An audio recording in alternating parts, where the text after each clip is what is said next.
Não sei se vocês se lembram, no início do programa nós dissemos a todos que nós falaríamos hoje sobre 2 amigos de Adrilho Jorge. Então vamos falar do primeiro agora. O seu médico particular, Osmar Terra. Me ajudou. Paulinha, o Osmar Terra ficou famoso, né, com aquelas previsões todas em relação ao coronavírus, foi para UTI com Covid-19 e a opinião dele mudou? Não, tá tudo igual. Como o Adrilles pode conformar com prints do Zap. O Osmar Terra passou 3 semanas lutando contra o novo coronavírus, agora está recuperado, deu essa entrevista para Veja, ele chegou a ter 80% do pulmão comprometido, passou 12 dias internado, 7 deles na UTI. E aí ele, que é crítico dessa questão do lockdown, né, em abril dizia que a doença não iria matar mais de 4 mil brasileiros. Hoje a gente tem, infelizmente, a morte de 180 mil brasileiros. Então, nessa entrevista, ele disse, primeiro, não ter arrependimento em relação a essa previsão. Ele disse assim, eu fiz a previsão com os dados que eu tinha na época, no início da pandemia. Naquela ocasião, houve uma previsão apocalíptica de 50 milhões de mortes, 1,2 milhão no Brasil. Aí, ele diz assim, mas será que você não quer também agora fazer uma nova previsão? Não quer dizer aí o que vai acontecer? Daí ele falou, não, eu não faço mais previsão, mas acho que já passamos de 60% da população com imunidade, ou seja, creio que 60% da população já se contaminou. Isso significa que já estamos chegando na imunidade de rebanho. Aí a reportagem questiona em relação à reinfecção, ele diz que, enfim, isso não é um problema, que ainda são muito baixos os números aí de reinfecção de fato detectada, e aí ele diz o seguinte, né, se ele mudou ou não o modo de pensar a respeito do combate do coronavírus depois de passar por isso. Daí ele fala, não, penso exatamente como eu pensava, não mudou nada. Eu tenho experiência, toda epidemia tem risco de vida, morrem pessoas. Eu passei por 5 epidemias, 4 delas muito piores do que essa, nunca subestimei a doença, o que sempre critiquei foi o lockdown. Defendo que trancar as pessoas em casa não adianta nada, como não adiantou agora. E aí perguntaram sobre a vacina e ele diz o seguinte, vacina não termina com a epidemia, nunca terminou. A vacina termina com o vírus. O que termina com a epidemia é a imunidade de rebanho.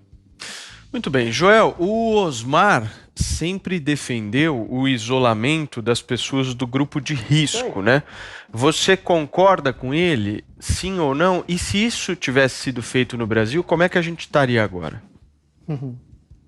Você sabe, Paulo, que o Jeff Bezos, o dono da Amazon, né? Ele disse que uma das características mais marcantes de uma pessoa inteligente é a capacidade de mudar de ideia, né? De mudar as suas opiniões quando novos fatos aparecem.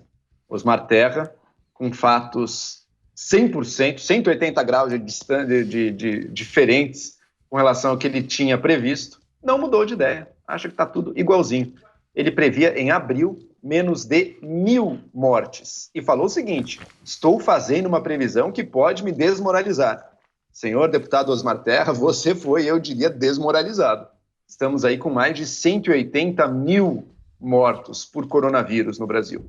Como é possível que a política, que a medida só de isolamento de algumas pessoas, e que nunca existiu essa proposta, eles nunca desenharam, nunca foi apresentado um plano real de como é que se daria esse tal de isolamento apenas dos idosos. Ninguém apresentou plano nenhum, era só da boca para fora.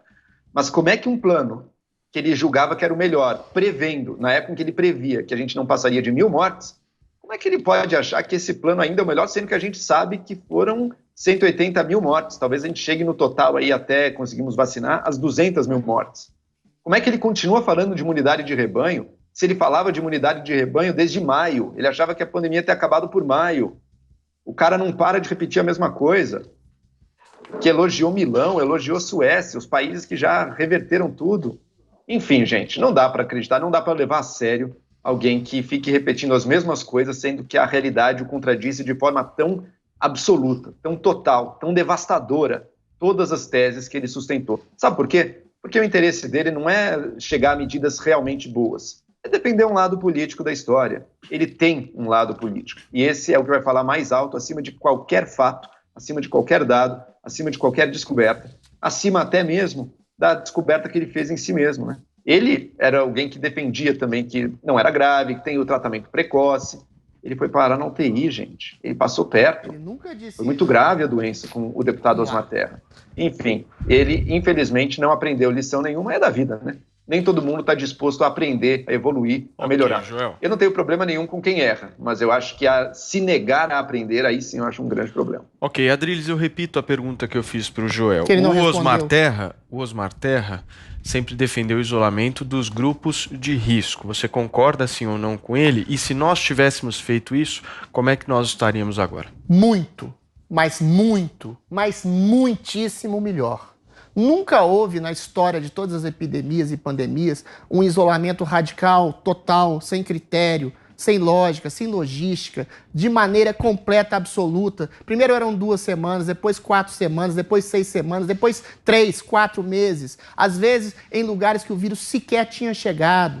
Depois veio o teste cabal, o lockdown em Nova York, 85% das pessoas infectadas estavam isoladas. Na Suécia, 70% das pessoas infectadas estavam isoladas, sobretudo em asilo. Osmar Terra acertou em absolutamente tudo, menos a projeção de mortes. Projeção de mortes que todos, do Imperial College, Osmar Terra, Samidana, todos erraram. O Osmar fez uma previsão mais otimista, mas o fulcro das suas previsões é que o isolamento era uma medida ineficiente e que o isolamento de velhos, de pessoas mais velhas, e o Osmar Terra tem 70 anos, o vírus nele pegou mais exatamente porque ele é um idoso. Ele é uma das pessoas da população de risco. Assim como são população de risco as pessoas com comorbidades, pessoas mais doentes. Era muito simples. Aliás, não era simples, era difícil, mas era muito mais fácil ter tentado isolar pessoas com comorbidades e pessoas idosas, manter um certo distanciamento social dessas pessoas, ocupar hotéis vagos com pessoas mais carentes, você evitar o contato com pessoas mais velhas, evitar o contato com os avós, evitar o contato com pessoas com doenças respiratórias, ou diabetes, ou câncer, ou leucemia, ou doenças mais graves. A gente estaria num momento muito melhor se a gente tivesse ouvido o Osmar Terra. Isso não foi colocado na mesa exatamente por uma estupidez pseudocientífica que criou um remédio, esse sim, um remédio milagroso chamado isolacionismo, que primeiro era para equipar hospitais, depois mudou, sem nenhum critério científico, virou para salvar vidas. E hoje a gente vê, tem que repetir pela milionésima vez, os maiores países com maiores níveis de infecção, de morte, de casualidades, foram os países que mais se fecharam. Isso é uma prova cabal de que Osmar Terra acertou. Perfeito. Joel, você quer rebater ou posso passar para o próximo assunto? A mesma coisa o próximo. Acho que é fácil. Porque, enfim, vocês vão brigar. Então, eu não sei se vocês querem brigar agora. Vamos passar. Vamos passar. O público vai dizer vamos mudar o sinal. Não, depois você fala, Joel. Olha só, a gente